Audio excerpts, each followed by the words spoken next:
I am not a terrorist. My beard doesn't hide weapons of mass destruction. 7/7 was not my fault, nor was 9/11 my version of heaven.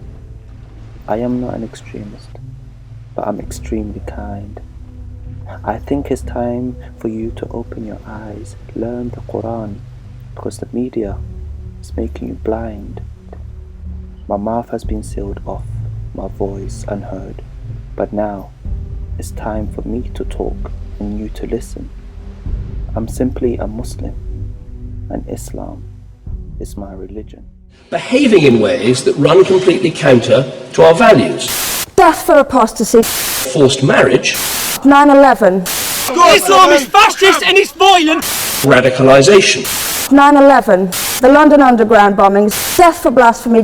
Death for adultery. Death for homosexuality. Islam is not a religion of peace.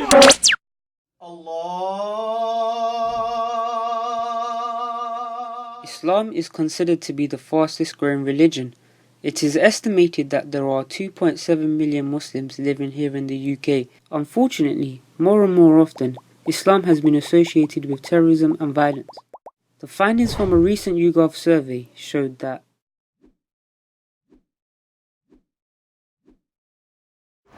they really fire up and have emotions, so they take that out on certain Muslim individuals, Islam in general, without actually getting the real facts and for themselves, which is very unfortunate that's the case. Yes. And I can imagine that some people, they have certain ideas. Anybody who wants to know more about Islam, etc., is actually to engage in dialogue with a Muslim, and especially a practicing Muslim, one who knows the more than the basics of the religion. So that people will get like an authentic image of Islam. Built upon peace. I believe the actions of few people shouldn't be linked to Islam. Start showing the world that Islam is not anything like this, rather we are the most merciful people.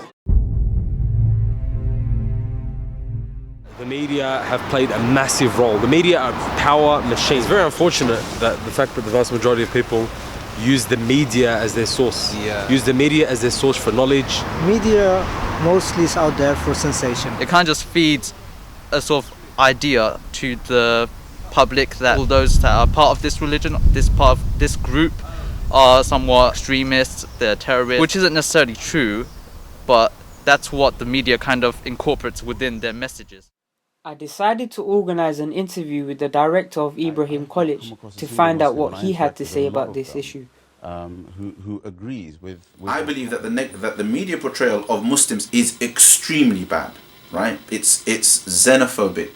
Effectively, in trying to tackle radicalism or extremism and so on and so forth, as understood in the kind of media portrayed understanding of extremism and radicalism, which has its own issues. But in trying to do that, what's effectively happening is more and more people are being alienated, right, and therefore pushed into radicalism, and possibly even terrorism in the end.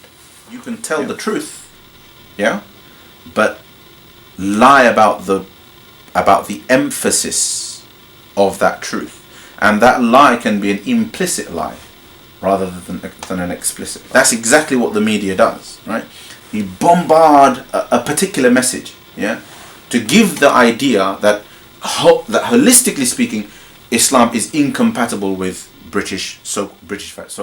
Because of the disproportionate focus, you'll end up making the whole religion appear as though it's only about those. The disproportionate focus means that you basically misuse that truth and then misrepresent Muslims in the public eye as being people who all they're interested in is carrying out capital punishment. There might be many Muslims, for example, who are out there who might not be as practicing, very proud Muslims, right? They believe, that yes, Islam is a true religion, but they don't really know what that means in its entirety and how much of that agrees or disagrees with, say, liberal values. So they might find themselves agreeing with a lot of liberal values and secular ideas, not realizing that goes against normative Islam. So for them, the media's portrayal of Muslims as extremists or as people who are incompatible with life and might not seem like such a bad attack. They might even agree, realizing